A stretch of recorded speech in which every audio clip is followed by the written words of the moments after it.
all you should diagnose is what you are seeing now. No, what is there before you can. You don't need to guess.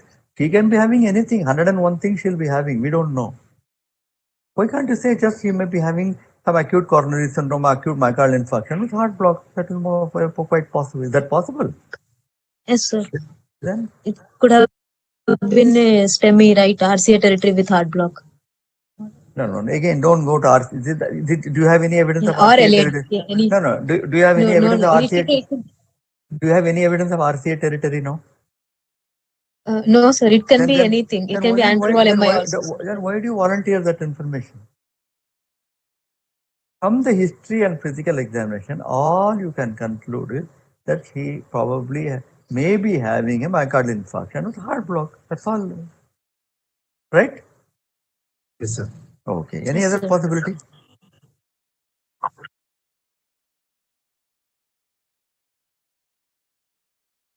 What is the one thing you have to exclude before you diagnose cardiogenic shock?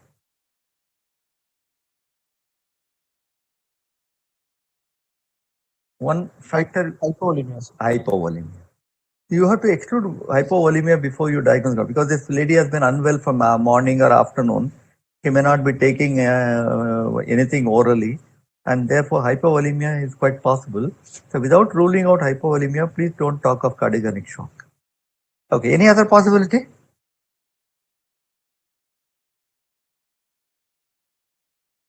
What is the other condition where the patient has Pulmonary embolism, sir.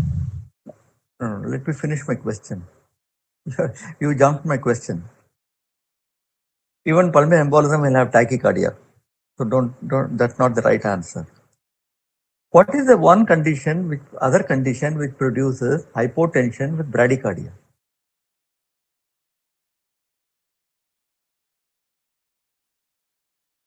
Vasovagal episode. No.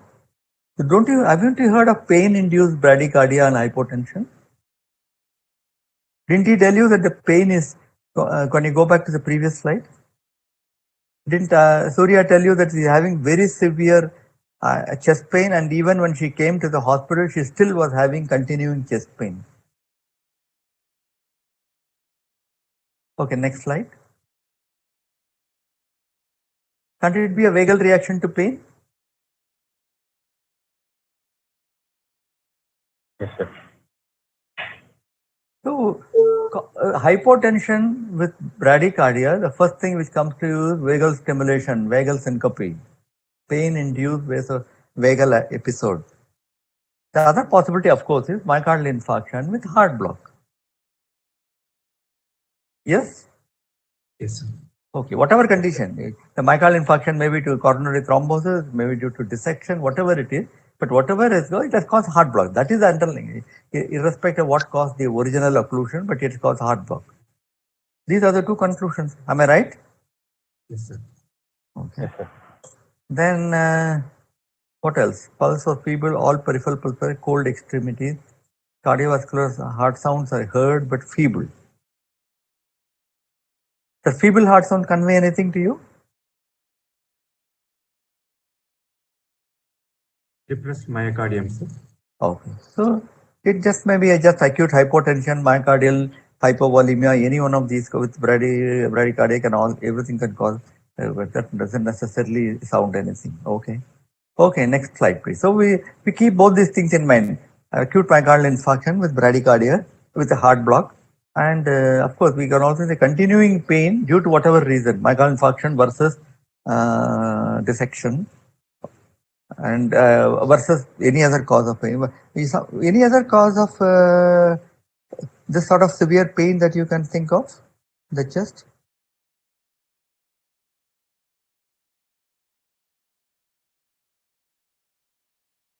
Pancreatitis, sir. Pancreatitis won't cause chest pain, and not dorsal pain. They cause more abdominal and low lumbar pain.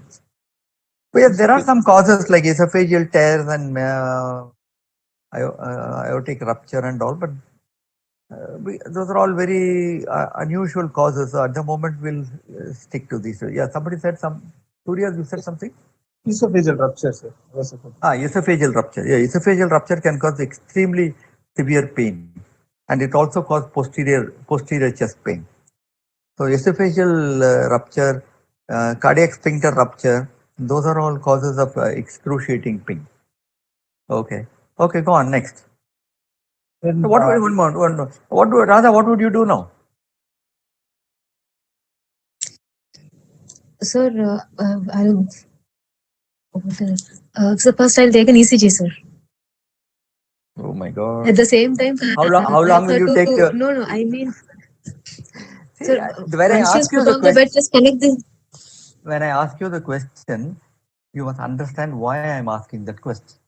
ECG will take you for you 10 minutes to record. You are going to let her suffer, let her be in a heart rate of 40, let her be in hypotension for that period of time. No, sir. At the same time, when she's connected to the monitor, we'll start her on some this thing. Initially, IV fluids, and then take the ECG simultaneously, oxygen inhalation, and then just get an echo probe, and then at least the basic etiology we need to identify first. If it's a cardiogenic shock, if it's a LV dysfunction. No, I'm not happy with your answer. Arun Kumar, what is your answer? Sir, I'll give a first I have to relieve her pain, sir. Very good. Radha, you won't relieve her pain? Yes, sir. Won't you treat the bradycardia? Yes, sir. You're talking of echo, T, probe and all that, no? Yes, so how will you relieve pain? Arun? One is in the acute setting, morphine, sir. Okay, you use morphine, okay. Then what is the next step? You will get IV access. Please say always IV access first. Yes, sir. IV access and monitor is always set first. And the next step is morphine for pain relief. And then? So monitor will give an idea about the rhythm, sir. If so, then atropine. If it is any sinus brady, anything like that, sir. Okay. So. Well, you can also give atropine even before you know the rhythm. No? There's no harm in giving atropine to a patient's heart block. Nothing will happen.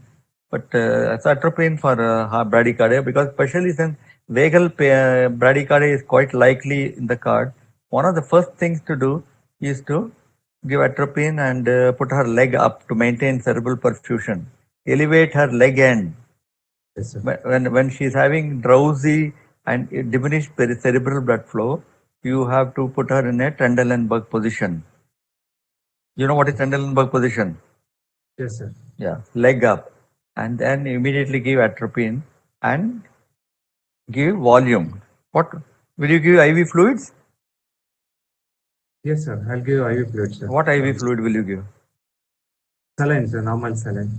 Okay. Crystalloids. Okay. Crystalloids. Okay. Okay. So you're done that. And then, of course, you start thinking about taking a full ECG and diagnosing what it is, myocardial infarction, and looking for LV function and all that. Okay. Okay, go on, Surya. Next. ECG, sir. First ECG immediately. Okay, who's reading it? Radha.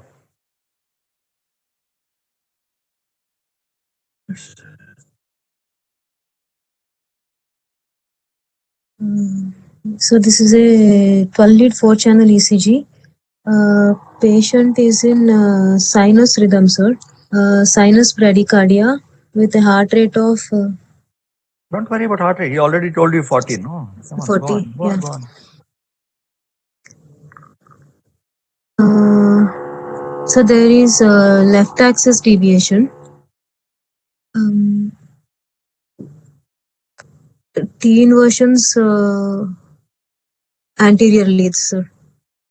Anterior leads and even 2, 3 AVF. Overall, sir. Anteroinferior leads, there is T inversion, sir. QRS looks poor R progression is there, V1 to V3, but it's a narrow QRS complex. PR interval appears normal, sir. What is the ECG report? Sir, can be NSTEMI, sir. No. Give me the ECG report first. You are telling me what it can't be. Tell me The what ECG is only showing sinus bradycardia with T inversions in the precordial leads or anterior leads. Okay. Now specifically negative points you should tell. What are the negative points? So there's no ST elevation as we were expecting in this case. Mhm.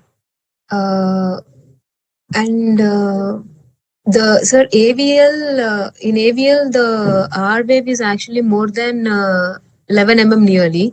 Though she is not a hypertensive, probably underlying hypertension has been there, and we can say these T inversions can be secondary to her. But you never told hypertension. me LVH when you first described the ECG. You never described ventricular hypertrophy. Now you are adding it.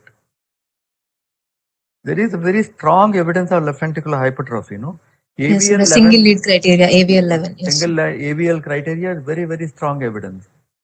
So now tell me the ECG conclusion. Sir, sinus bradycardia with left ventricular hypertrophy with secondary changes, sir. Okay. And is there any evidence of ischemia? Is there any evidence of infarction?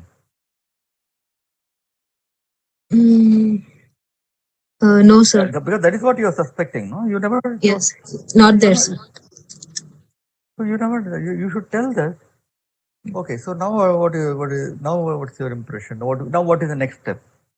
You have this ECG on the monitor and the ECG. So okay, now probably you will give atropine. Okay, Surya, next. Yes, sir.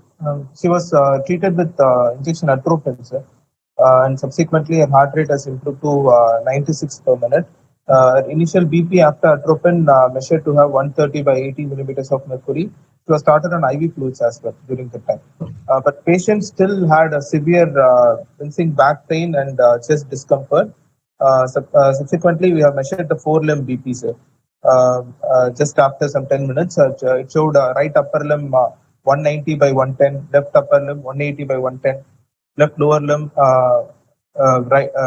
lower limb right side 180 by 100 and left side 190 by 120. On auscultation, S1, S2 are here normally. There was an early diastolic murmur was heard in the left third intercostal space of 3 by 6 grades. Okay, so now what is your impression, Radha?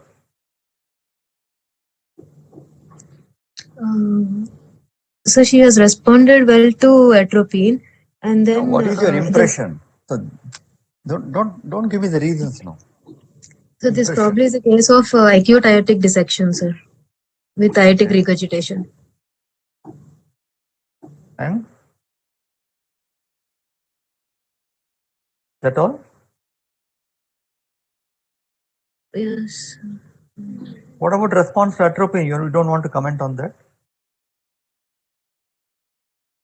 Is a vasovagal episode which was reverted with atropine? Don't you want to say that? Yes, sir. Okay. So you don't want to talk about the severity of AR?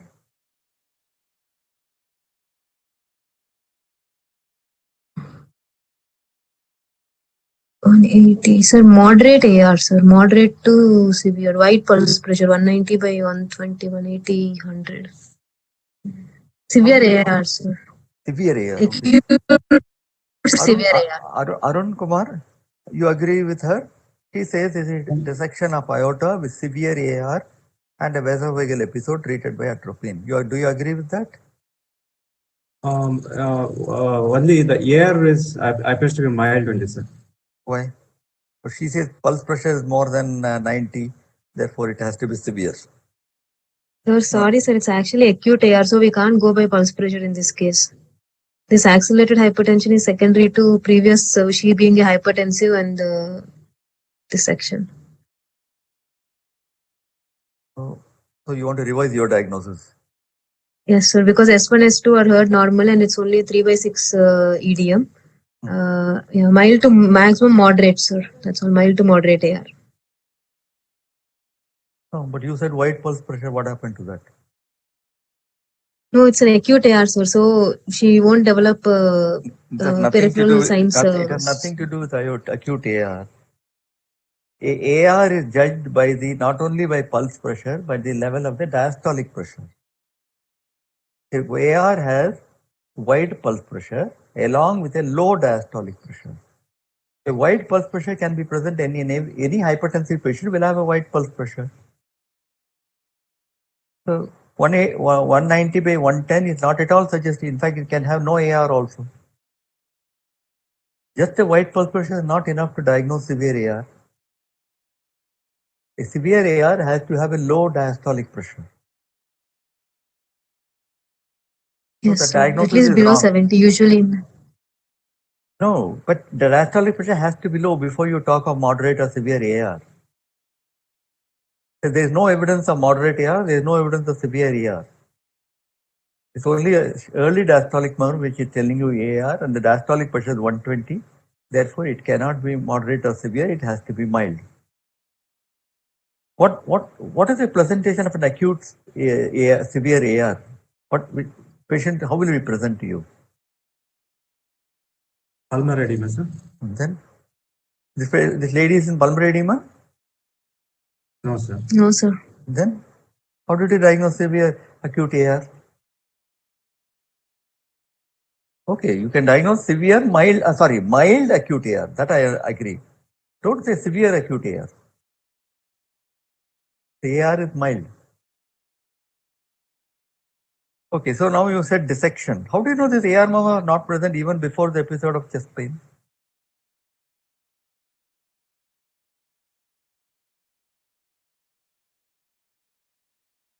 Sir, I didn't get you, sir.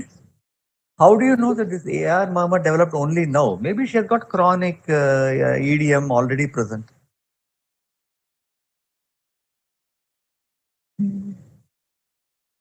Possible, sir. Anything is possible, but as a cardiologist, you are supposed to think of that and tell me.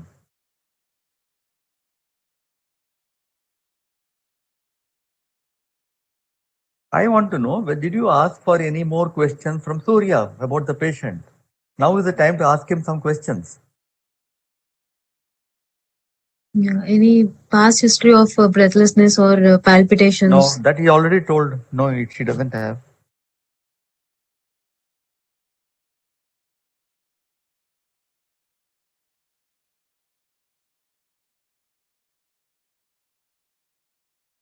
Arun.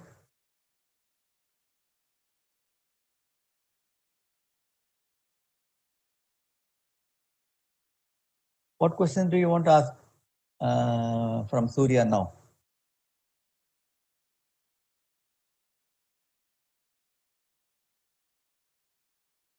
Amadan.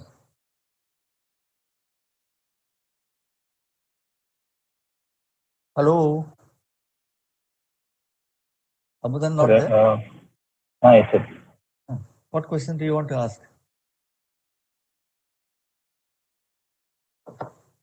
Any previous cardiac problems, previous echocardiogram since he is 73? That she already said, no? That he had no known cardiac problem. That he told already.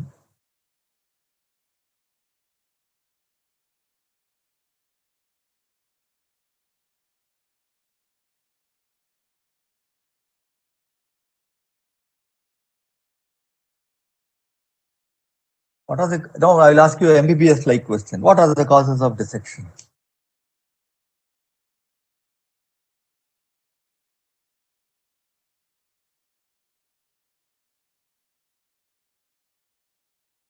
Come on, don't One take is that. hypertension, sir. One is Uncontrolled. hypertension. Okay. Hypertension, he said no history, but we are finding hypertension. Then what else? Connective tissue disorder, sir. Okay. Now you are coming to the point. What connective tissue disorder? Collagen vascular. Okay. Did you ask Surya for whether she has any evidence of syndromic condition on examination? Did you ask that question? No, sir. Then who will ask?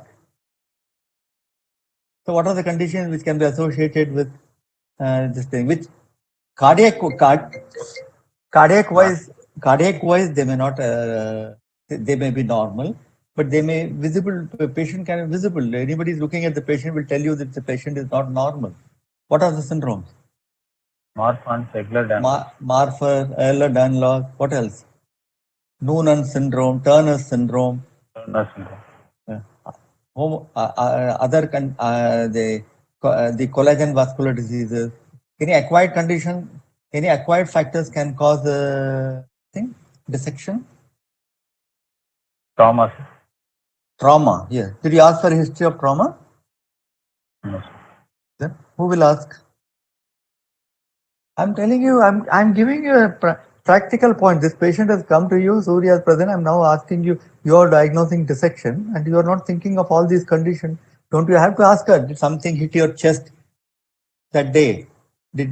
As you went up the stairs, maybe she hit something, she fell down, something, any injury, does she look very tall and thin and loose joint? Does she look abnormally syndromic to fit into one of the other connective tissue syndromes? Don't you have to ask all these questions? Yes, sir. Yes, sir. Surya, any evidence of syndromic No, sir. smartphones, anything? No, sir. Her height was 155, sir. Weight was 48 kg. Okay. No facial features or no any abnormal peripheral features. Okay. No history of trauma. Hmm. No history of any family history of any aortic diseases. Okay. Among the acquired factors, you told me trauma. Anything else, Abadan? Not in this patient, in general. What else can cause this sort of acute dissection presentation?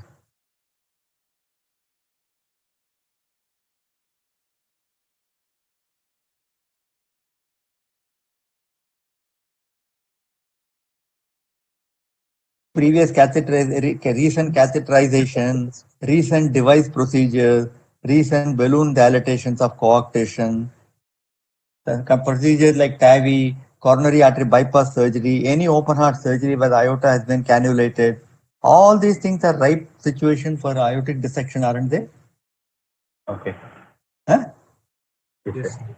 Then I'm asking what are the causes of aortic dissection? You people are not telling me.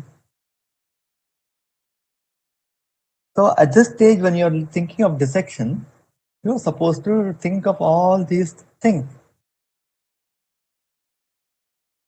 Okay. Now tell me one thing. Why can't it be tamponade when she presented? She had severe hypotension, cold, clammy. Can tamponade occur in dissection? Yes, sir. It can, sir. It can. So why can't she be in It can. tamponade? With the ECG, there is no alternate ways or low complex. How reliable is that sign? So for tamponade, you look for alternate. That's the diagnostic test, is it? That's not the diagnostic test. That is, if it is there, you will describe it, but it has nothing to do with the helping in the diagnosis. What is the clinical evidence of tamponade? Now I'm asking you a direct question. Pulsus paradox. Okay. Pulsus paradoxus. What else? When the patient is hypotensive and shocked, it's very difficult to look for pad because you will be wasting time. Something will be very. Something Dextrite. will. Huh? Dextrite, sir. What is that? Feeble What heart is sounds, low BP. Low BP, and what is the third thing? You're telling me only two, no? Triad is 3. Triad means 3, isn't it? Elevated JVP, muffled Oh, heart okay. sounds, and So, Diminished heart zones. so who will look at the neck veins? Did anybody look at the neck veins? Everybody forgot because we are all high flying cardiologists. Somebody has to look at the neck veins, no? Hypotension with collapsed veins means hypovolemia. Hypotension with engorged vein is likely to be heart failure or tamponade. Isn't it? Yes, sir.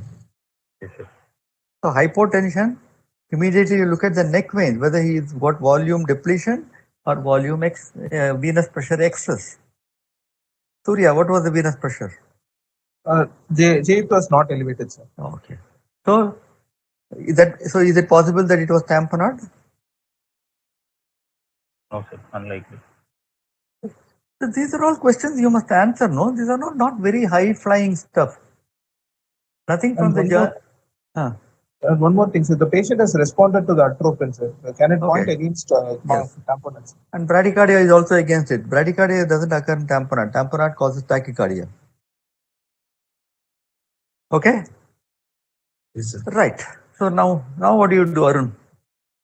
So our diagnosis now is probably dissection, and there is no previous syndrome or anything to suggest previous AR. Therefore, we will keep dissection as a first possibility and rule it out first before we go on to esophagus and other causes. Okay. So what do you do now? What do you want to do now?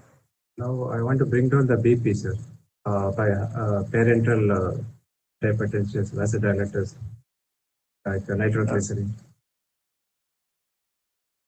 No. You are giving a choice to the nurse, is it? We will give some parental vasodilators like nitroglycerin. The nurse will decide what to give. Is that the way you give orders? No, sir.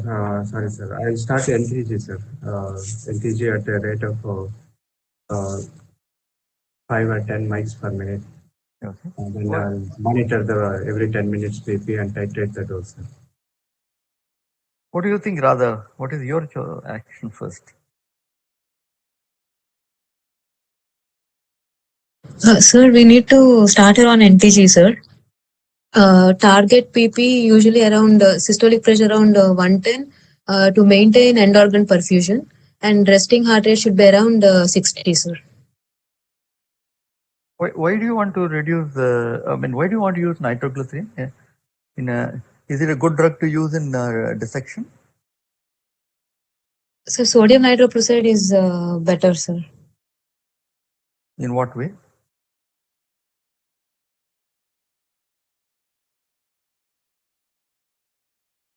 Amudan, what will you So use? it's very short. It's short acting compared to NTG, sir. Amudan, what will you use?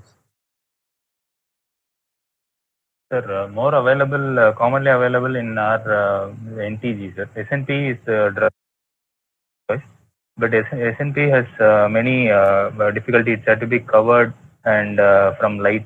So NTG is more Guys, you are all on the wrong path.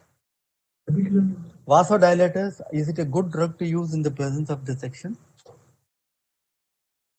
It causes when it reduces the BP, it causes tachycardia. It increases the rate of ejection from the left ventricle. Therefore, vasodilators are not a good drug to reduce blood pressure in the presence of dissection. What is the preferred drug for reducing BP? Sir, IV labetalol, sir. beta blocker. Beta blockers. Then why didn't you But say that? already she had a heart rate of 40, sir. What was that due to? But might be due to vasovagal. Might be, or is it? It is vasovagal, sir. Then, so what is the harm in giving beta blocker? Okay. Yeah, I think all of you have got it wrong. Nitroglycerin, nitroprusside is not the answer. They are not a good drug. They cause tachycardia, increase the rate of ejection from the left ventricle. Therefore, they are likely to cause more aortic trauma. Earlier, nitroprusside used to be used, I know, but it is no longer considered a good drug in the presence of dissection. A beta blocker is one of the best drugs to use in the presence of aortic dissection. It can be propranolol. If it is labetalol available, that will be even better. If nothing else, that will be metoprolol. Any beta blocker is better than nothing. And suppose beta blocker alone is not producing necessary effect, and beta blocker are contraindicated because of asthma or anything, what will you use? Or you want to use additional drug, what will you use?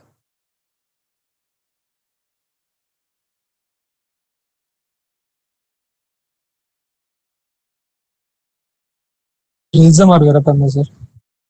Sorry? Dilzam or verapamil can be used, sir, if it is Okay. contraindicated. Okay, not verapamil. This is diltiazem. Diltiazem, sir. Yes, diltiazem. So drugs which will reduce the BP without increasing the heart rate or rate of ejection is the preferred drug. So beta blockers or calcium channel blockers or in combination. Nitroglycerin is used only if there is specifically evidence of coronary ischemia. Otherwise, no. Nitroprusside is not considered a good drug anymore. Okay, but the most important thing is at this stage she's still having severe chest pain. So we don't know whether this hypertension is really due to reaction to chest pain or is it really her hypertensive level. But whatever it is, we have to relieve pain and we have to give her beta blockers, definitely. Okay, Next, what do you do? What did you do, Surya? Sir, it's the repeat ECG, sir, taken Okay. after Okay, after go ahead, go ahead. Now let us move fast here. It's already 2:45. We haven't finished one case even. Okay, repeat Sir, ECG, nothing much changing. Only thing the rate is pretty good now. Yeah. Okay. We have treated her with IV fluids and subsequently we have given her labetalol as well, sir, Okay. 10 milligram. And this is the initial blood investigation, sir. Okay. Go on. Troponin 2.5 and 22, urea 16 and creatinine 0.8. No, change the slide. Change the slide. So this is quite after some time. So there was some ectopic started coming. It was No, you have not changed the slide, no? a change, sir. No, my this thing it has not changed yet. 1 second, maybe it's getting delayed. Now I see the one with ectopics, Yes, ECG, and the blood test comes after this. this is the blood test, sir. Okay. Able to see, sir. Yeah, now I can see the blood test. Okay, Arun Kumar, interpret the blood results, please. Quick. So, high sensitive troponin high is 2 point. I'm not able to see that, sir. Below there is my 2.5. High sensitive 2.5. troponin, first value is 2.5, Mhm. and the second value is 22.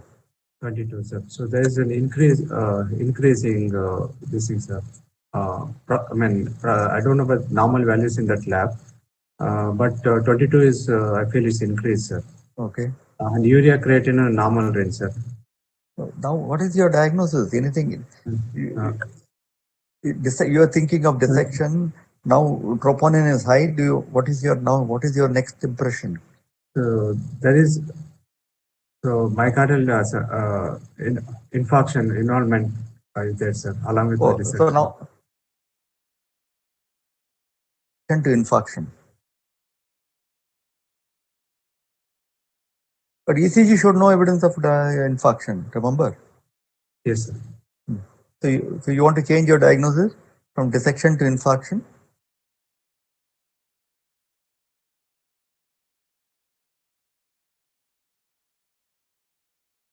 Yes, Radha.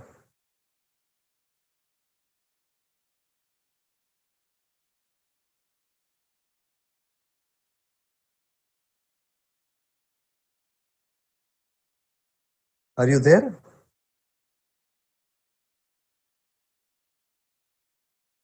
Amudan?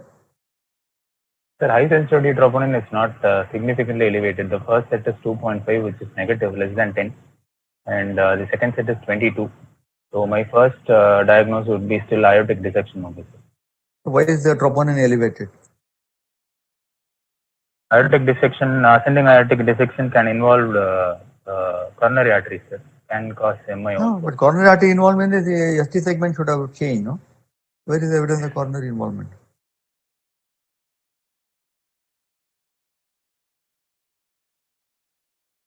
See, even without coronary involvement, dissection does cause myocardial ischemia because it causes hypotension. It causes myocardial ischemia in the acute phase. For 5 hours, she was having pain and she was in bradycardia and hypotension. So, whether there is a coronary involvement or not, dissection can cause rise in troponin levels. Okay. Yes, sir. Okay. So, okay, next. So, and urea creatinine is normal. Okay, go on. Next. Just Okay. X-ray, sir. Yeah. Who wants to interpret it? Amuda? This Radha. Yes. So this is chest X-ray, PA view, levocardia, side solid, sir.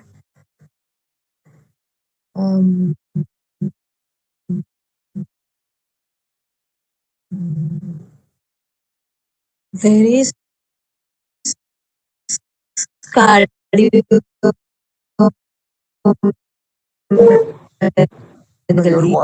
Your voice is not coming too clearly. I think there's some problem with your bandwidth. Arun, you want to talk? Yes, sir. Aortic very prominent. Okay. What do you mean by very Uh, prominent? Sir, ascending aorta looks dilated, sir. Everybody above the age of 60, 70, aorta always is dilated, no? So what is so great about it?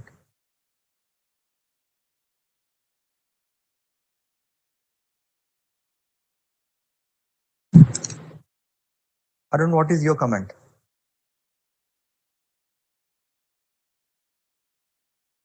There is widening and descending aorta, sir. Amudan, what is your comment? This chest X-ray AP view mildly rotated. No, sir. forget all that. Come to the aorta.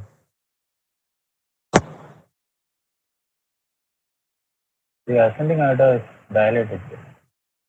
Just dilated, no? Everybody's aorta is dilated at the age of 60, like that. Can't you see that the ascending aorta is almost spherical? It is going, it is lying. Unfortunately, I can't point out from this X-ray. Surya, can you point out? The ascending Yes, aorta is like a sac, and it's going obliquely from the right to the left. Can you outline the ascending aorta?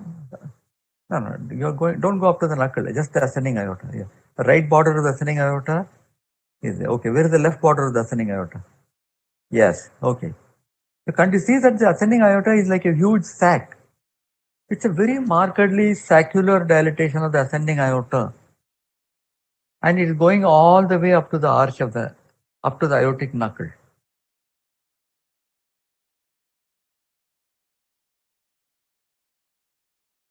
Yes or no?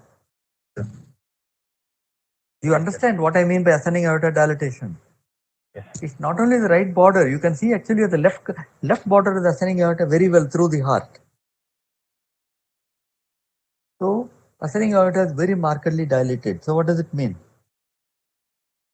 What does it tell you in terms of your diagnosis? Our clinical diagnosis is correlating with the X-ray of aortic dissection. Okay.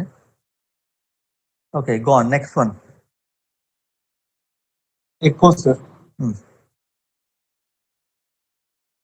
Parasternal long axis view. So one moment, Surya, wait a minute. So what is your diagnosis at this stage? Complete diagnosis.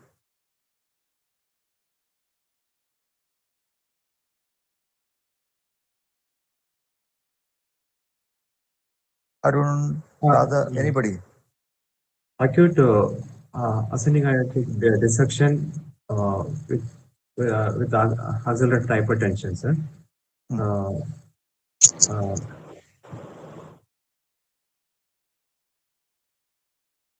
And mild AR. Mild AR with myocardial ischemia, sir. Yeah, that's very mild elevation troponin. You don't have to say that at a diagnosis. The point I wanted to make, you should commit yourself to ascending aorta dissection, because you can have dissection in the ascending aorta, you can have dissection in the arch, you can have dissection in the descending aorta. We have every evidence that dissection is the ascending aorta because she has AR, because ascending aorta is dilated on chest X-ray. Yes. Okay, go on, Surya.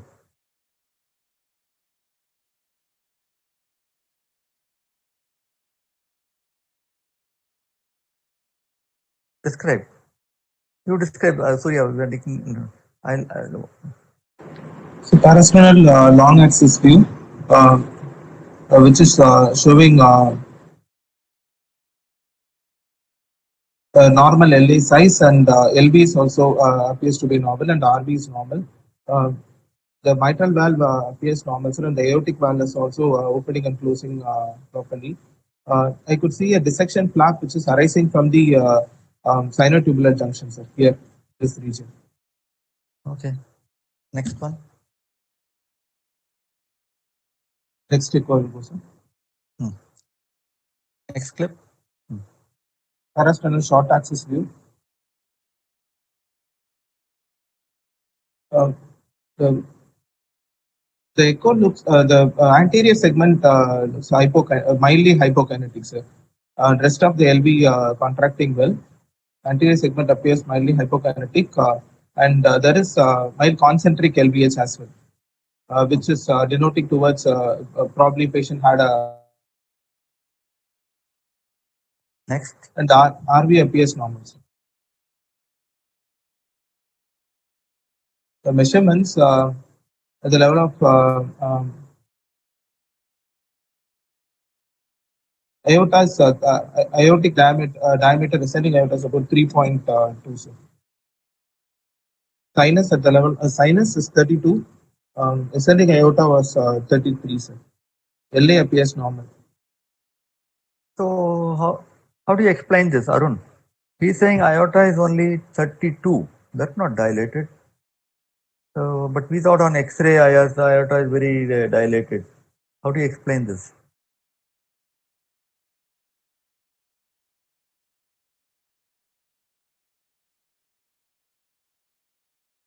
Radha?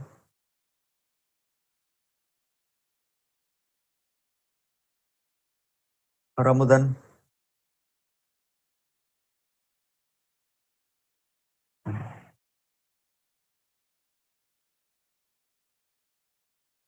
Yes, where does this dissection occur in the ascending aorta?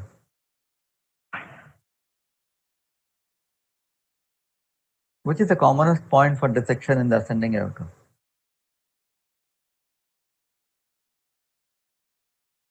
The isthmus. Isthmus, aortic isthmus. That is near the descending aorta. That's what you are telling. The sinotubular junction. Sir. No, not sinotubular junction. No. The most common point of ascending aortic dissection is a point about 2 to 3 centimeters above the sinotubular junction. Therefore, any measurement you take at the level of the aortic valve will be normal. The ascending aorta will be dilated only above that point, above that level of dissection. At the level of the valve, if you take your measurements will still be normal. Got it? Okay. The most common site of dissection is 2 to 3 centimeters above the sinotubular junction in the ascending aorta. The second most common point of dissection is the upper descending aorta, which is close to the left subclavian artery. Type 3 dissection, that is the most common site. And the third most common site of dissection is in the dissection in the aortic arch. Okay, so that's why these dimensions are normal at the aortic root. Okay, go on. Sir, this is the LV cut, sir. Mode across the ventricle. With ejection fraction measured in this is around 42%. Okay, and go on. LV is normal in size.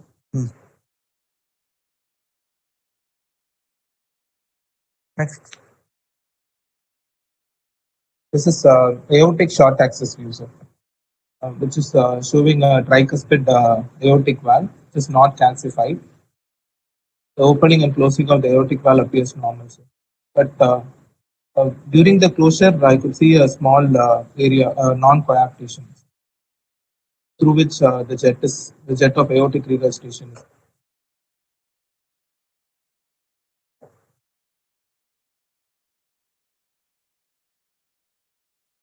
Okay, next. Go on, next. The aortic A4C apical four chamber view, which is showing normally sized LV, LA, as well as RV functions, and RV size appears normal, along with RA also appears normal. Okay. This A5C could see a dissection flap, sir, here at the level of just above the sinotubular junction. Okay. It is not extending into the up till the aortic valve. Right. Next.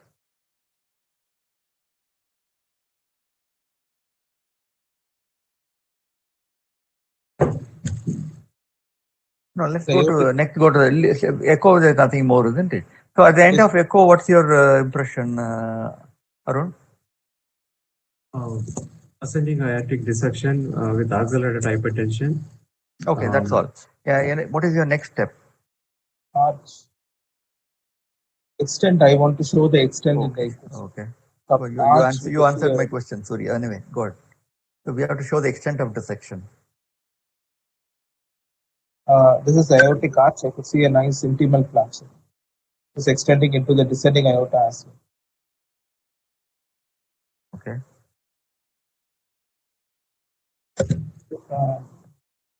One doubt I had, sir. What are the positive findings in echo to differentiate whether it is true lumen or false lumen? One is systolic filling. True lumen will get filled during systole when putting the color droplet. Both will get filled during systole. Why? Because they both are communicating with the lumen.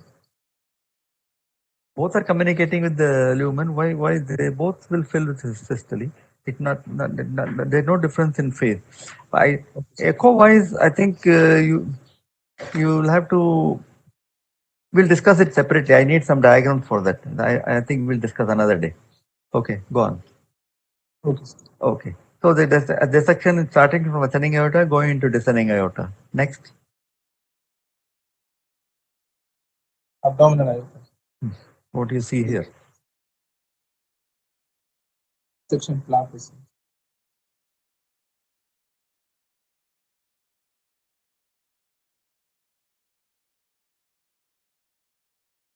Okay. So now what is your diagnosis?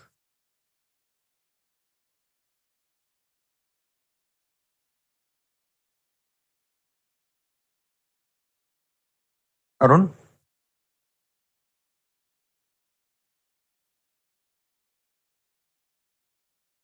Okay, you're reading out the echo reports, right? Anything new in the flap? No, sir. Okay. The LV second size is flap- normal. LV size is normal, sir. Okay. PHT measured about 374 meters a second. So it was an eccentric jet in few views, sir. But I'm not that convinced, sir. It was more of centric, where I showed the non-coaptation. And the dissection flap, which is arising from the anterior aspect of the aorta, extending from the sinus till the abdominal aorta. Sir. Mhm. The So what aortic is size. what's your diagnosis now, Arun?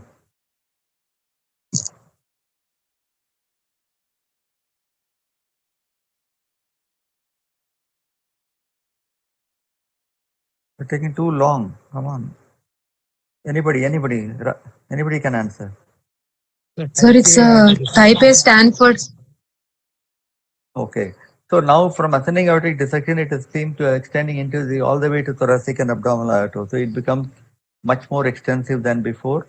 But in classification, it remains as Stanford A. Okay. Next, Surya. What do you want to do next, Radha?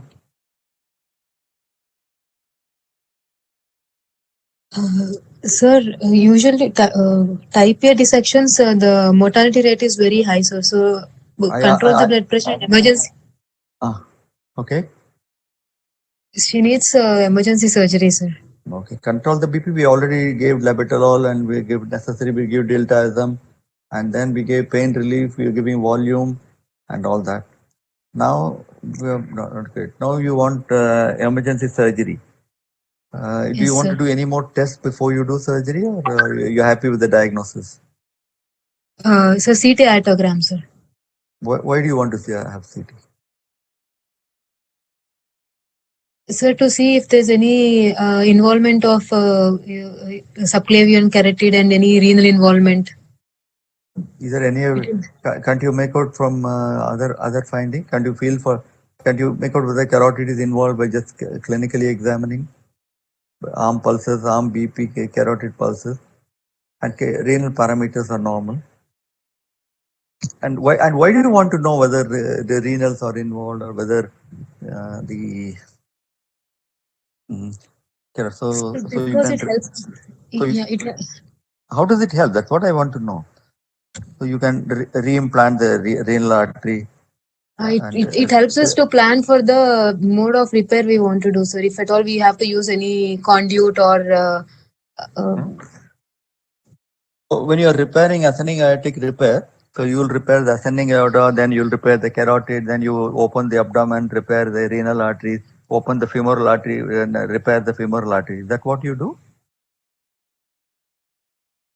No, sir. It's like hemi repair and complete. I can't remember the name. Some elephant trunk procedure and all. It all depends on the extent of involvement of other vessels, sir. So we need a CT aortogram to exactly delineate the extent. Amazon, what do you say? So we need to find the extent of the dissection in the arch vessels also, sir, so that we can plan accordingly. CT diagram will show us the arch vessel. You just showed no that the dissection flap is extending into the descending aorta. You showed me this. Arch vessel, sir. Subclavian carotid. Subclavian, both the arm pulses are well felt. Both the arm pulses BP are equal. What more do you want? And even if there is a flap in the subclavian artery, what are we going to do about it? If the pulse is We are not not able to see the celiac or the superior mesenteric arteries that has been originating from the suppose you true lumen or false suppose you lumen, want sir. to see. Suppose I show you on CT angio, what will you do about it? See, the moral of the story I'm telling you is, I'm not saying don't do CT. In acute dissection of ascending aorta, the life-threatening event is ascending aorta dissection. So the surgery is directed only at the ascending aorta and at the most arch, at the most and aortic valve. Nobody goes after the thoracic aorta, abdominal aorta, renal artery, femoral artery, and all that. It's just immaterial whether they are affected or not. At the most, you can show the carotids, because carotid artery can be dealt with at the same time as ascending aortic surgery. Now, a CT angio can be done, but if it is going to involve delay, if it is going to involve in frontier, how will you do CT angio? In acute dissection? Shift the patient outside. You will shift the patient. You will the patient on a beta blocker drip. You will shift the patient to Medial and get him back. By the time the patient will be dead and gone. So the point I'm going is, once you know it is ascending aorta dissection, if necessary, you can do a TE also to confirm it. TE is a much safer procedure, bedside. Once you know it's ascending aorta dissection, surgery is indicated only for ascending aorta and aortic valve. At the most, you can do an ultrasound of the carotids, or if you do a CT, it's predominantly only for carotid, nothing else. Okay, no point in wasting time for any showing the abdominal and all those things. Those will all come, because once you, the principle of surgery in ascending aorta dissection is to close the hole in the ascending aorta. That's all you need to do. Once you close that hole, the remaining portion of the false lumen will actually collapse, because there's no blood pumping into the false lumen. You get my point? So the CT angio can be done if it can be done easily. It can be done at the same hospital without increasing the risk of the patient. However, if CT angio is a major procedure like shifting of the patient to another hospital and other thing, it's better to do, if you have any doubt, do a TE and proceed to surgery. What did you do in this case? The surgeons were very specific about CT aortogram. So we have taken a Okay. CT aortogram immediately. Our surgeons are no better, so they want a CT. Okay. Okay. Then what did you do? Sure. CT aortograms. Okay. You can describe it, Surya. Yes, sir. This is a CT aortogram at the level of LVOT. So we can see a false lumen here, and we can see a true lumen. This is the LVOT. This is aorta. Stating is aorta. You can see a false lumen and true lumen. Okay. Next. This is at the level of arch. We can see the true lumen and the false lumen. And this is at the level of pulmonary artery. This is the pulmonary artery. And this is the ascending aorta, which is this is a true lumen and this is a false lumen. The false lumen is very much bigger and it is compressing the true lumen. So what is happening? There will be a hole between the true lumen and the false lumen, about 2 centimeters above the aortic, aortic, about 4 centimeters above the aortic valve. That hole needs to be closed. Once that is closed, blood will not pump into the false lumen. Okay, go on. This is descending aorta, sir. Level of renal artery. It's a true lumen and this is the false lumen. And the false lumen is giving rise to the left renal artery. That has been confirmed in another view also. Okay. This is a 3D reconstruction. The red one are true lumen, and blue things are the false lumen. You can see it is starting from the synovial, just above the synovial junction. There is mentioned, and it is extending up to the right femoral artery, common iliac arteries, both the Okay. sides. Okay. And Next. this is CT, contrast enhanced CT, and which was given Hyoexol 100 ml. The CT report as a dissecting flap arising from the sinus up to the iliac arteries, left renal artery, inferior mesenteric artery arising from the false lumen. Others were from the true lumen, and false lumen is partially thrombosed as well. High and mid and high ascending aorta are aneurysmally dilated, 44 and 40 millimeters in size, and coronaries were normal. No extension of dissecting flap into the coronaries. And the final dissection made by radiologist is Stanford type A dissection with atheromatous aorta. Can you see the aortic valve was normal diameter at the valve level, but at mid and high ascending, can you go back that report? At the mid and high ascending aorta, it is aneurysmally dilated. That's what I was telling you. At the valve level, the valve diameter and the valve was normal. Okay. So, everybody remember what is iohexol? Okay, for that you go and look it up. Okay. So, Non-ionic, low osmolar. okay. Okay. Next, what is it? And subsequently, serum creatinine started increasing, sir. Subsequently, maximum of 1.6 milligram per deciliter and urea of 76 milligram per deciliter without any oliguria. It was managed with IV fluids. He was advised for open surgical repair of the aortic dissection, but they were not willing and went against medical advice. Okay, Radha, you were talking about emergency surgery, isn't it? Why do you want Yes, sir. why do you want to do acute emergency surgery? Sir, because type A dissections, the mortality is very high, sir, about 50% in hospital mortality. 50% hospital mortality, what I don't understand. I don't know. Patients sometimes say 1 day, sometimes they say for 20, 25 days. What can you tell something else? Hospital mortality means we talk about only surgical patients. But this patient has not been operated yet. What is the mortality? Mortality Without increases surgery, the 1% per mortality hour. rate is very high. 1% per hour. In 48 hours, the mortality is almost 50%. That is the answer you should give. The mortality Without occurs surgery. without surgery. Almost 1% per hour it increases, and by 48 to 72 hours, almost 45 to 50% of patients die. So it's a very high mortality in the first 48 hours. Why is it high, Amudan?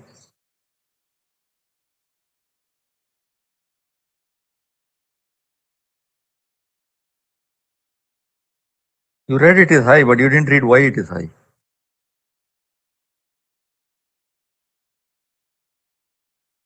The dissection is progressive, sir. It's already progressed, man. Where else can it progress? It's already gone up to the abdominal aorta. Where it can go up to iliac bifurcation. You think it will kill by involving the iliac artery? It will kill? No. What are the causes of high mortality in the first 48 hours?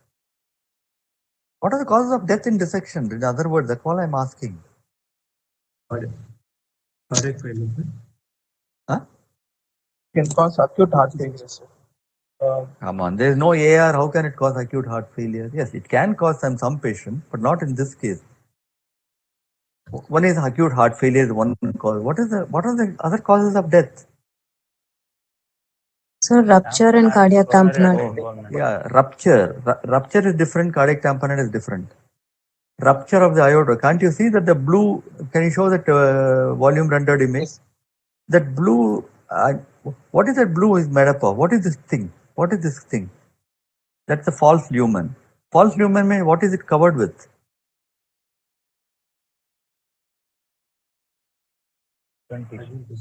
Huh? Only adventitia, sir. Adventitia.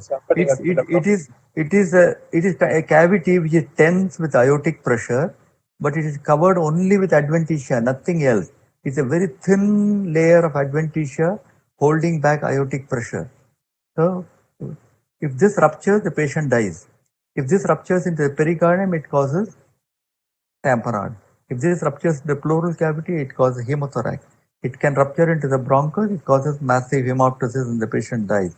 If it extends in the carotid, it causes cerebral death. So you should be able to tell me all the causes of mechanism of death, no? If it extends the coronary artery, myocardial infarction and cardiac arrhythmia. If it can cause a stroke. So these are the causes of death. What is the difficulty? There. Now, what operation would you like to do in this case? Who said Bentall?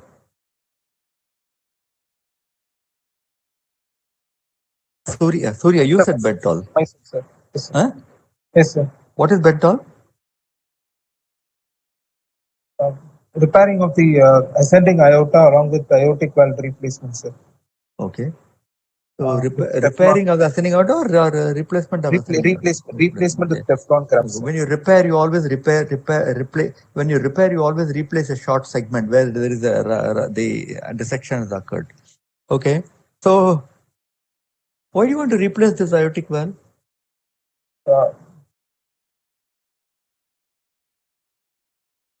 This AR is happening because the ascending aorta has got distorted. There's nothing wrong with the aortic valve. There's nothing wrong with the aortic annulus. Therefore, what will be done in this case is a valve sparing Bentall. Okay, You don't have to replace the valve. You only have to repair the ascending aorta and get the aortic valve orientation back to normal. Therefore, what you really need is a valve sparing Bentall operation.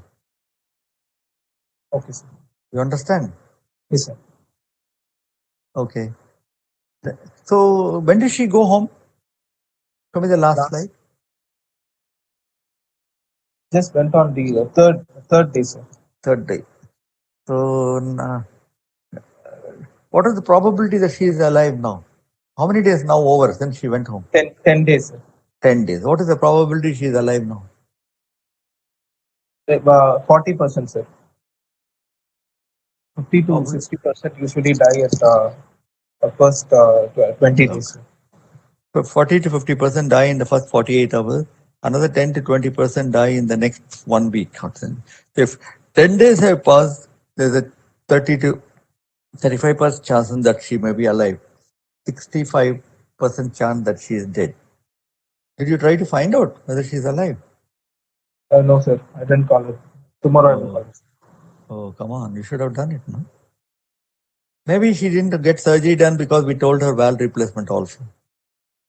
This can be done without replacing the valve. Why she went for financial reasons? Financial reasons, sir. And she is also 74. The family doesn't have money to afford her, sir. Okay. So I think you people need to read up aortic dissection, medical management of aortic dissection. You need to brush it up. Okay. Right, now let's go to one more case. Already 315, 321. One more case we will discuss, and third one we will probably discuss another day. Okay, go on. Mr. Surya, next case. For this, who will answer? Next question. We need volunteers, please. And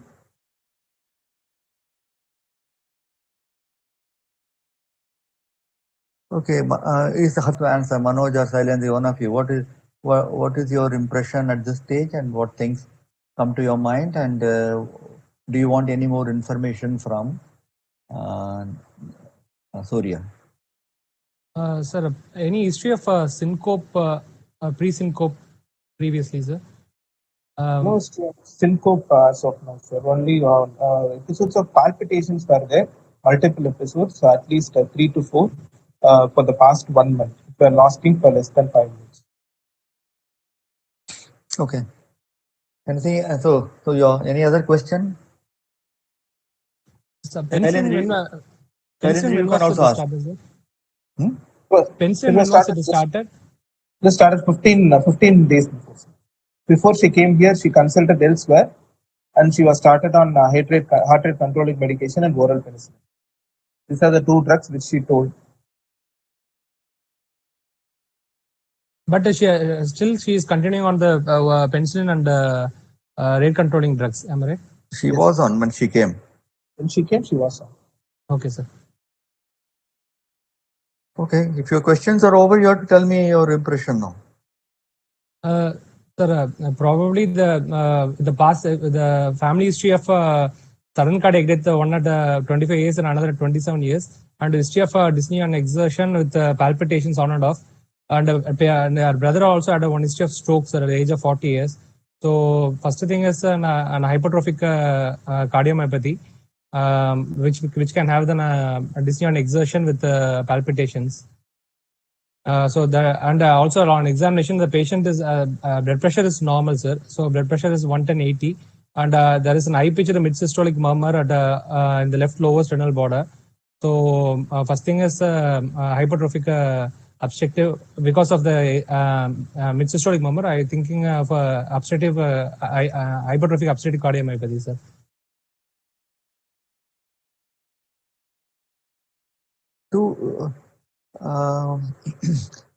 Yeah, so you made a diagnosis already.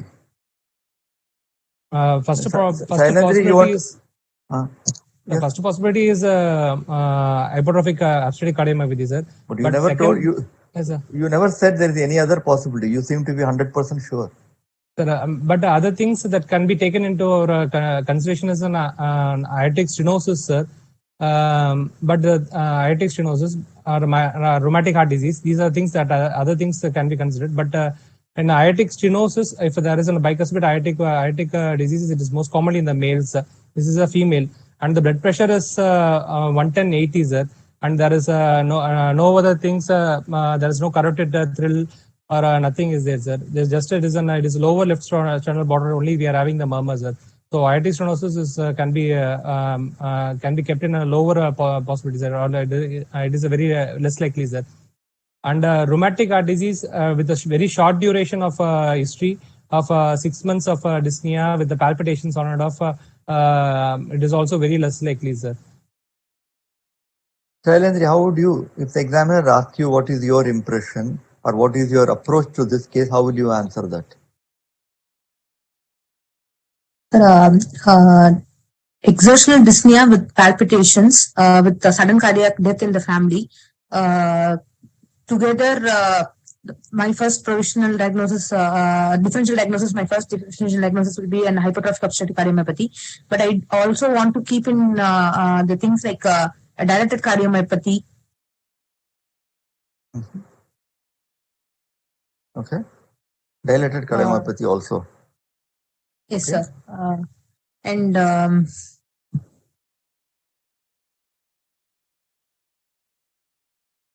Right. So you're finished? yes, sir. Does anybody else want to comment on this?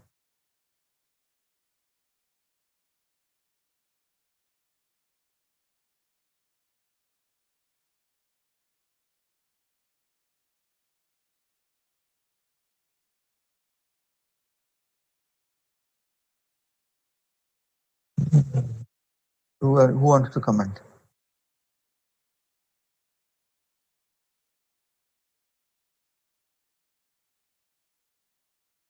Abuzan, you want to comment? Okay, Surya, what else did you think of?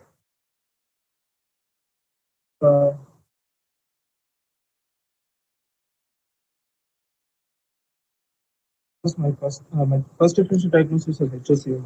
Huh? HOC, huh? No, that I already heard. Did you think of anything else?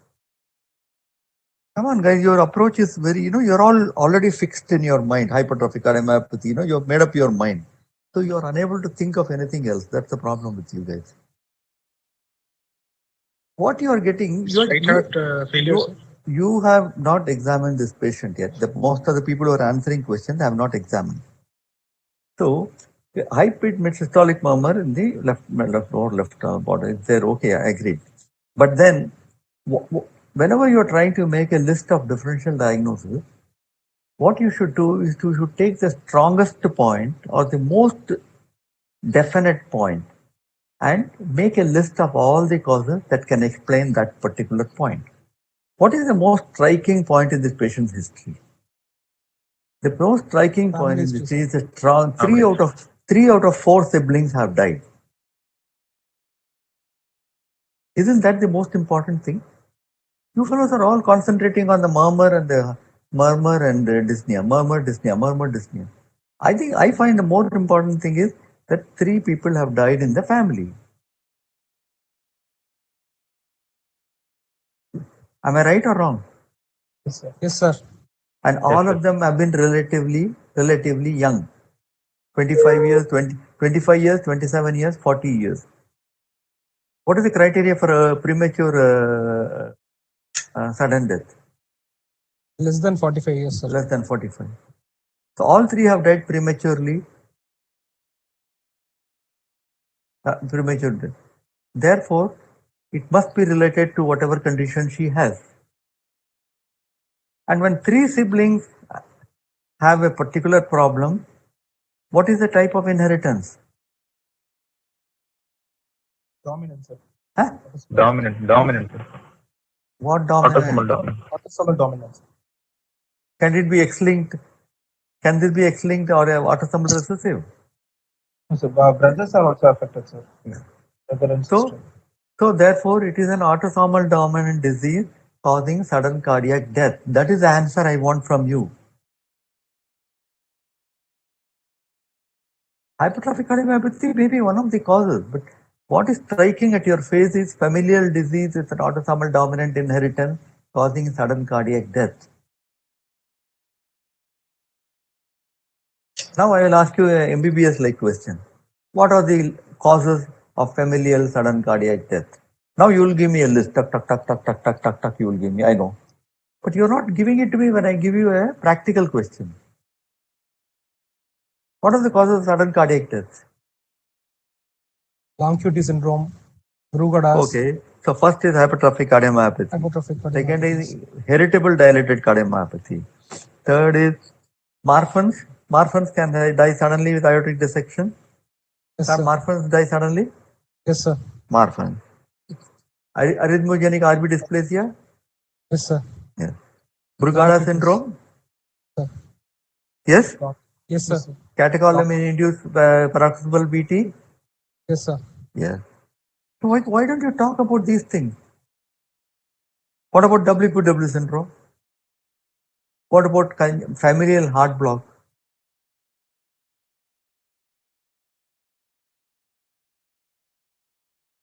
So you must talk of things. So this is a familial autosomal dominant sudden cardiac death. I would think of all the conditions which cause an arrhythmic death or a sudden cardiac death otherwise.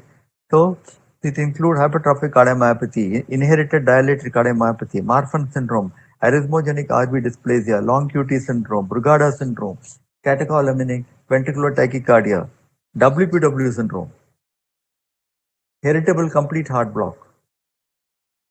And of course, other things which can cause sudden cardiac death at this age can be coronary artery disease, congenital heart disease and all, but they won't be familial autosomal dominant. So at this stage, you have to keep all these things in mind. Out of these, hypertrophic cardiomyopathy will be the most common, I know that. But don't get yourself fixed on hypertrophic cardiomyopathy. What the examiner wants to know is, are you looking at the broad picture, at the total picture? None of you gave me this list.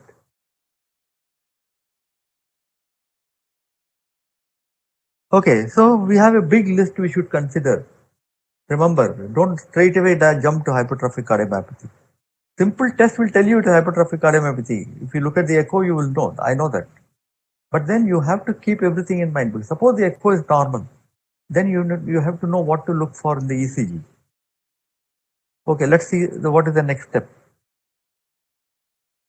This is the ECG, sir. Yeah, who's going to interpret the ECG?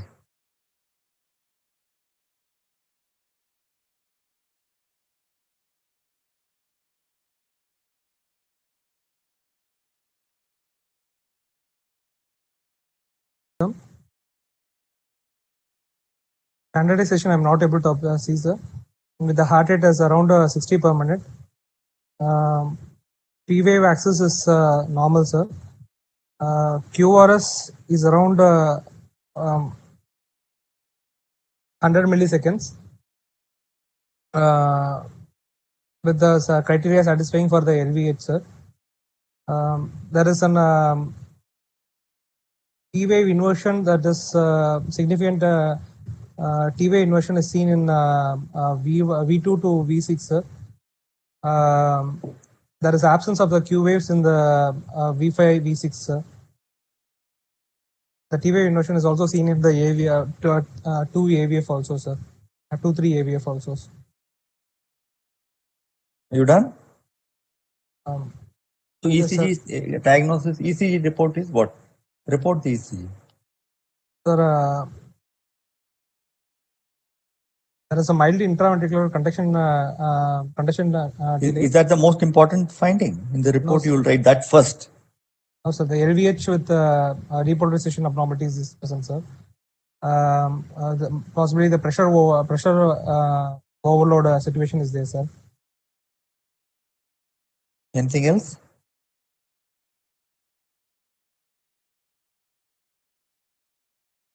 Sailendri, anything else?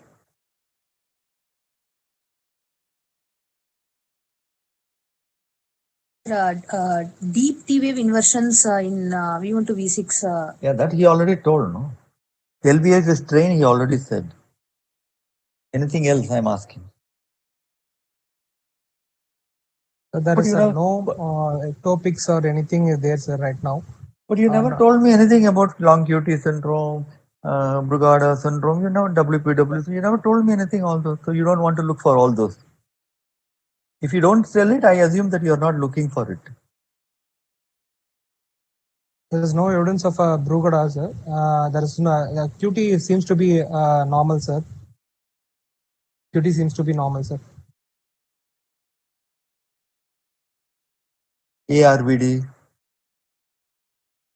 Sir, there is no epsilon waves, sir. So ARVD is also ruled out, sir. So what is your diagnosis at the end of this ECG? Based upon the provisional diagnosis, it fits with the there is a bizarre QRS complex with deep T-wave inversions in the lateral leads. What is So, bizarre about HCM, it? sir. What is bizarre? Sir, You only said LVH is strain, no? That is. So there is a notching in the one AVL also. So the QRS notching is there, sir. What is the characteristic pathological finding of hypertrophic cardiomyopathy when you look at the heart? What is the most striking thing? The LVH will be there, sir. The Where? absence of Where? the Q waves in the precordial leads. No. When When you look at the heart, pathology means heart, no? Pathology is not ECG. Yes, sir. Intraventricular septum. Okay. How do you diagnose ventricular septal hypertrophy in ECG?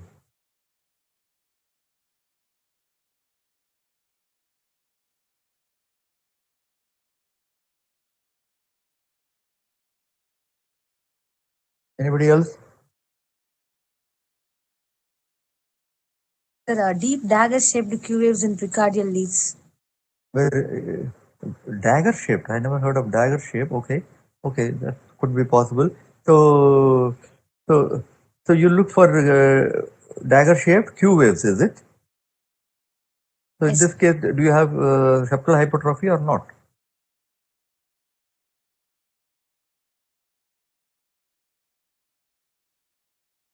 V1 is only showing a deep Q wave, but the R is very small with a deep S in the V2.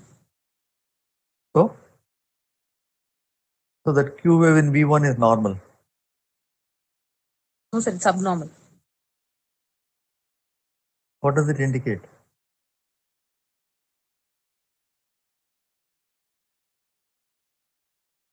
The initial vector is towards the thickened septum. Possibly A deep Q wave indicate only two things, either septal hypertrophy or infarction. Infarction. There is no other cause for Q waves, either infarction or septal hypertrophy. Between the two, what is likely in this? Septal hypertrophy. Then you, Manoj and yourself, you are not telling me the most striking finding of hypertrophic cardiomyopathy in the ECG. You are describing everything else. But the most striking find is abnormal Q wave in V1. Deep Q wave in V1 suggestive of septal hypertrophy. in addition to LVH strain. In fact, this ECG is diagnostic of hypertrophic cardiomyopathy, but you are not telling me that. I won't give you any marks for diagnosing LVH strain. That's the MBBS question. But if you don't diagnose septal hypertrophy in this ECG, you're going to lose marks.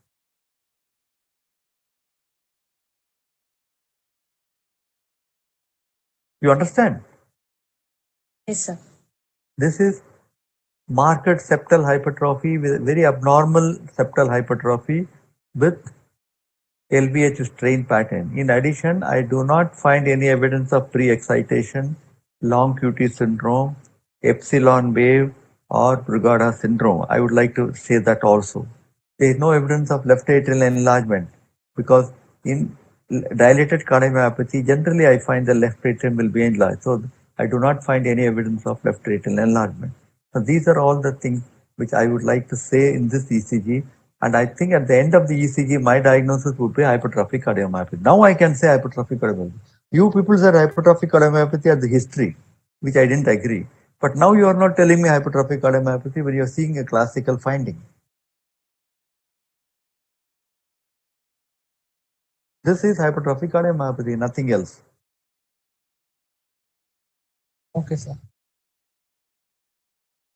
What do you find in the ECG of catecholaminergic ventricular tachycardia? The resting ECG, what will you find? It will be normal, sir. No. Okay, so it will be normal. You don't expect any finding. So if you don't find hypertrophic cardiomyopathy, you still have a few conditions to rule out. Okay. Right. Next. Okay, go on, Surya. The chest X-ray of the patient. Yes, quick, come on, we are getting late. Who? Come on, one of you, Manoj and Sailendri, one of you quickly tell what anything there or nothing there. Just tell normal. So if you feel it is normal. Sir, it looks normal, sir. There is no cardiomyopathy is there, sir. There is a left atrial enlargement. There is a shadow in shadow is there, sir. Okay. There is mild left atrial enlargement is there, sir. Okay. There is a left cardial angle is also mildly increased, sir. It is around 70 degrees, sir.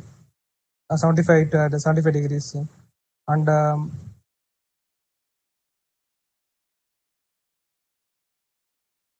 yes, sir. That's also. What do you think the LA pressure will be?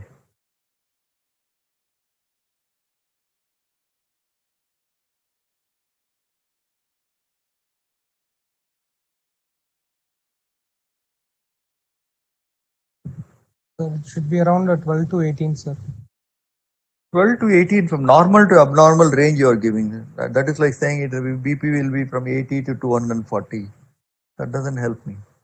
Will it be normal or abnormal? You should separate normal from abnormal.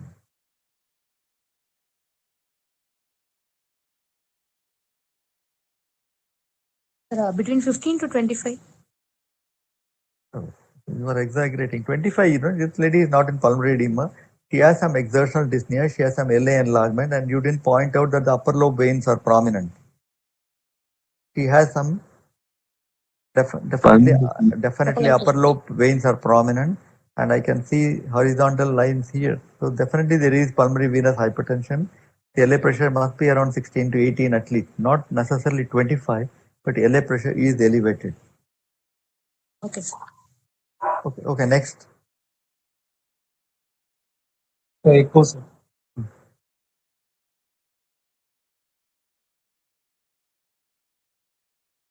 Okay, so Surya, just tell us the findings, no?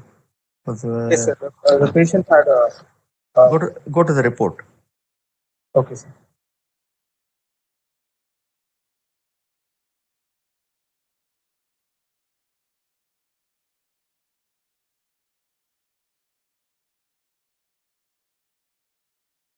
This is the descriptive details, sir. LA measures 51 by 40 millimeters with LA area of 20 square millimeters, LV internal diameter of 35 and diastole and systole 23, interventricular septal thickness of 17 millimeters, LV posterior wall of 11 millimeters, ejection fraction of 60%, no regional wall abnormality.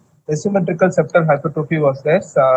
SAM was present, sir. Moderate eccentric MR.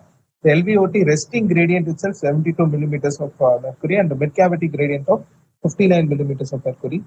RV normal, sir. No RV hypertrophy for mild TR, but her CRVSP measured 56 millimeters of mercury, sir. Okay.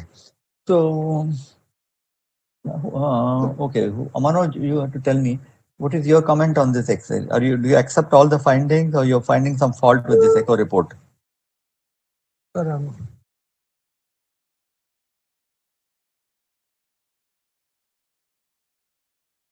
so the mitral valve, about the mitral valve, sir, whether there is there is a systolic anterior motion is there, sir, but whether there is a mitral valve collapse is there, or a caudal in subvalvular apparatus. Sir. Any other problem with the mitral valve, Surya? No, sir. No, sir. No. Surya, there's some disparity here, no? You said LA is 51 millimeters in one, and then you say LA is only 20 square millimeters. Huh? LA area of 20 square. LA 20 doesn't fit with the diameter of 50, no? I think there's something wrong there. You must have copied wrong, or they must have done it wrong.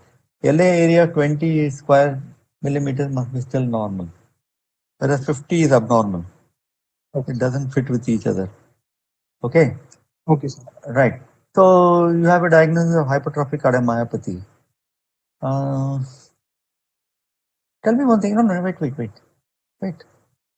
Go back to that slide. Yes, sir. Okay. So he had a gradient of LVOT of 72 and mid cavity gradient of 60, 59, 60. So what is the total gradient from LV to aorta? Manoj? Sir, I can't hear you, sir. He said gradient in the subaortic region is 72. Yes, sir. And gradient in the mid cavity is 60. Yes, sir. So what is the total gradient from LV to aorta?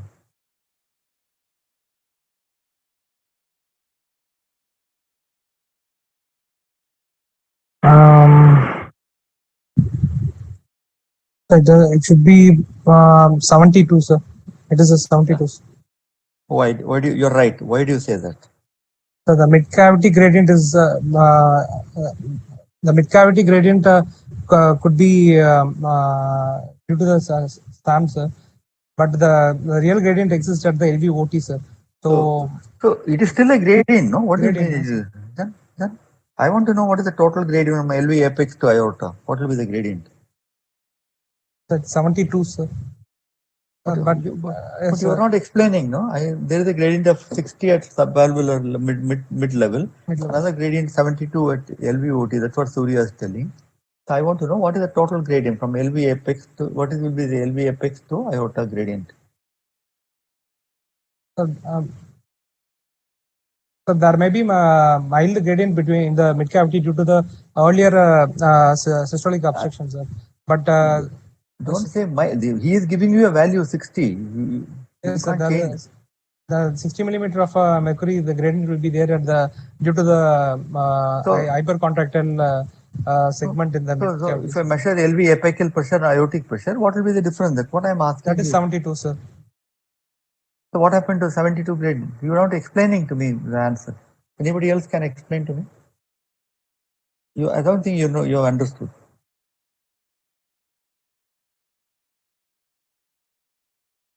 Shailendra, can you explain to me?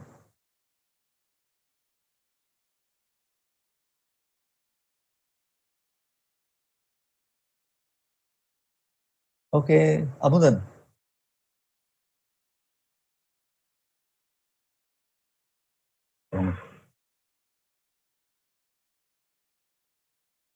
Surya, you tell me.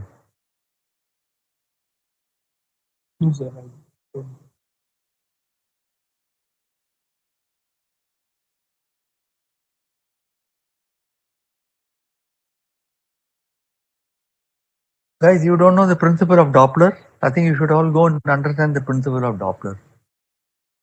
When you record high gradient with continuous wave Doppler, it records the highest gradient along that line, the net gradient along that line. when you do CWD gradient, it doesn't measure gradient at LVOT, gradient at cavity separately. Isn't it? Whatever is the highest total gradient along that line, you will measure it. So 72 is likely to be the total gradient from LV apex to the artery. You cannot separate out at this 50 to 70, you cannot separate out from mid unless you are using pulse Doppler. There's no way you can separate out LVOT gradient from cavity gradient unless you use pulse Doppler. And pulse Doppler, it's impossible to measure 50, 70 gradients and all. You understand? Yes, So the total gradient is 72 because this has been measured by a CWD.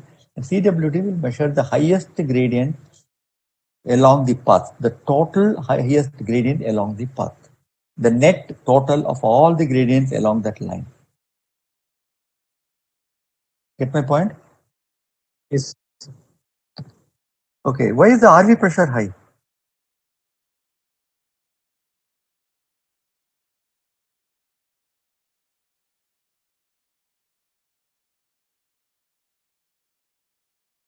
Because of the asymmetrical septal hypertrophy, it is also compressing on the RVOT, sir. So it is causing the RV systolic If it's pressure. compressing on RVOT, it could cause pulmonary stenosis. So you think there is pulmonary stenosis? No, sir. It is also causing RVOT obstruction. RVOT. RVOT obstruction is pulmonary stenosis, no?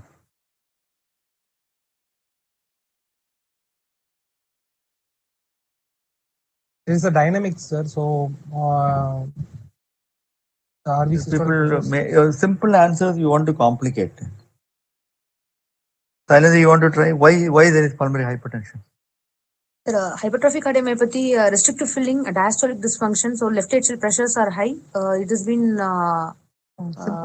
This is simple pulmonary hypertension. post-capillary pulmonary hypertension. We already said no, LA pressure is high. Yes. Post-capillary pulmonary high. What is the problem, Manoj? LA pressure is high, so PA pressure is high. That's all. Okay, next slide.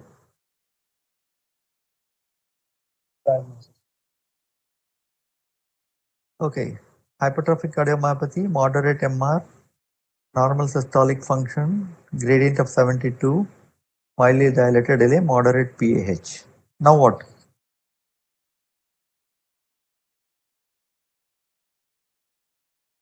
So the patient right now, so the patient right now is having heavy outflow obstruction at the address, sir, and the patient is also symptomatic, sir. Mhm. So first thing that we can go for the medical therapy, sir, What and also we have what to medical therapy? classify for the patient for the is already is under family history of sudden cardiac death is there, sir. So patient there are two things, sir. So we have to prevent the sudden cardiac death also, sir. So Okay. two aspects in the treatment, sir. Okay. So tell me, you are the doctor. Tell me what we will do. Sir, so we can go for the beta blockers, sir, as a medical management. And if the patient is not tolerating, then we can go for a calcium channel antagonist. And or a third line of a drug we can add is a diisopyramide, sir. Okay. If a patient is still drug refractory, or the patient is going for the class 3 to class 4 dyspnea, then we can go for the myomectomy, sir, or alcohol septal ablation.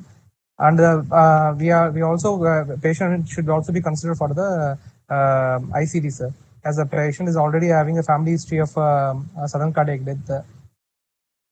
So we can go for the primary prevention with the ICD, sir. Can you talk about that a little more? You started off well, but then later on what is that process called? Decision making called? So patient we have to classify for the high, intermediate, or low. It is called risk stratification. Stratification, sir. So how will you stratify risks? What are now I'll ask you a straight question. What will you do this patient is the way patient examiner is going to ask you. But then if you don't answer, then I'll come like an MBBS question. What are the risk factors in cardiomyopathy? Now you will answer. So family history of sudden cardiac death, sir. Okay. Then, what is that next- family history mean? What does it mean? The family history of the first degree relatives having the sudden cardiac death without Only first degree relatives. Suppose her cousin had died. it can be taken, sir. So It can tell be me, now first you said first degree. Now you are telling can be taken, right? Yes, sir. Any close relative that includes cousins, first degree cousins also. Okay, sir. First degree or close relative, and any other condition? The condition with the family history, sir. Yeah. It has to be premature death. Yes, sir. Somebody dies at the age of 75 suddenly, no, you don't take it as sudden cardiac death. Yes, sir. So early unexpected death in a first degree or a close relative. That is the definition of familial sudden cardiac death. Okay, so one is family history, which she has. What else? If the patient is having unexplained recent syncopes, sir. Okay.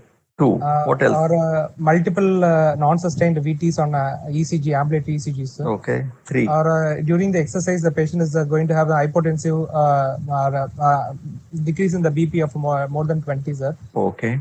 Or by echo, if the patient is going to having the massive LV hypertrophy, that is the wall thickness more than 30 millimeters, sir. Okay. Or by the MRI, if there is more than 15% involvement of the myocardium, sir. What involvement? LV involvement, sir. Left ventricular involvement of the late gadolinium enhancement of more than late gadolinium enhancement. Okay. What else? So these are all for the primary prevention, sir. No. What are the other risk factors? Sir, you haven't finished. Sir, these are the conventional, sir. Then other things are like if the patient is having ejection fraction less than 50% or LV apical aneurysm. Yes, ejection fraction aneurysm. Or the LV apical aneurysm is there, sir. Okay. And then certain gene mutation. If you do genetic study, certain types of certain gene combinations are high risk. Okay. So you have to do all this. Now, we don't do genetic studies, but we can do all the other things. Family history, we know. LVH thickness, we know. Unexplained syncope, you can take. You can do a Holter monitoring for 48 hours. You can do gadolinium study for myocardial fibrosis. You can check for apical aneurysms in echo. You can check it for an MRI study. You can do exercise and see abnormal BP response. And you can, in fact, except genetic study, we can do all the rest of the things which we have to do in this case and then decide. If we have multiple, more than one factor among all this, it's very strong evidence of a high risk. High risk, sir.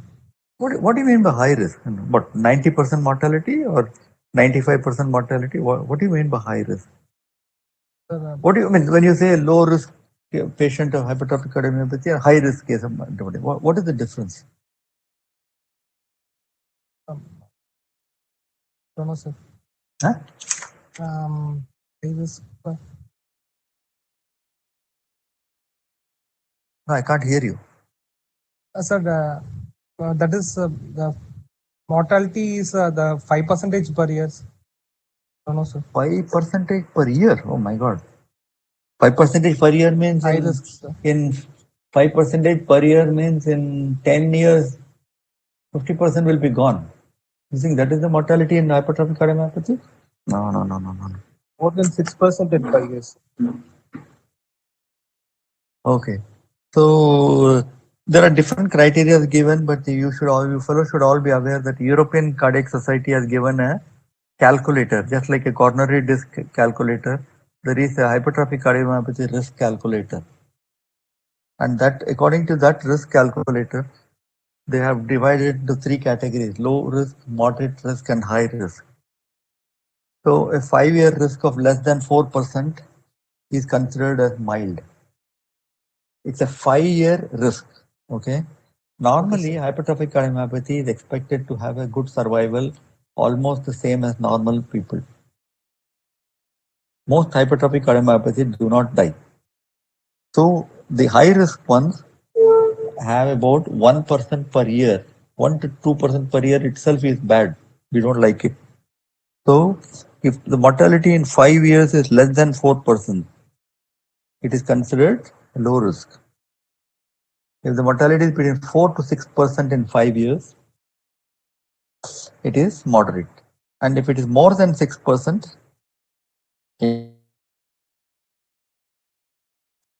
so if the patient is high risk, more than 6%, by the calculation, calculation based on all the factors which I just enumerated, no, all the septal thickness, gradient, and all that.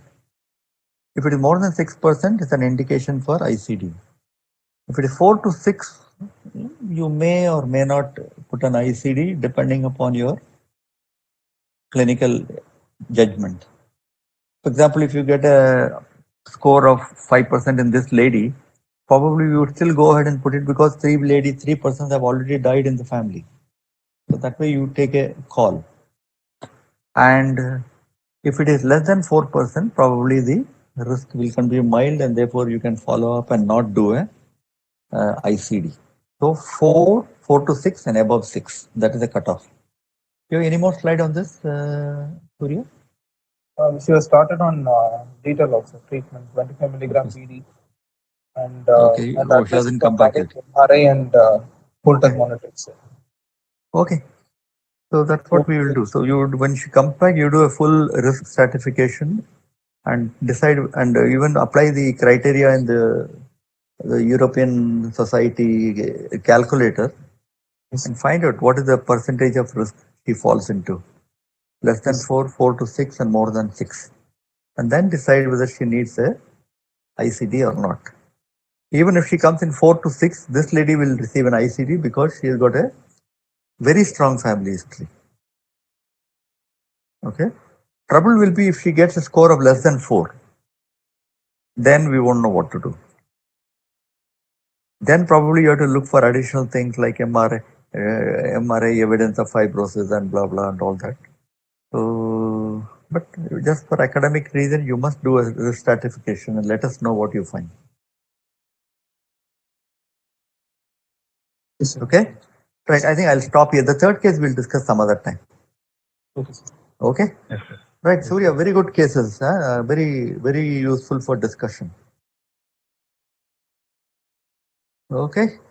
Yes, sir. Right. Thank you, everybody. Any questions so far?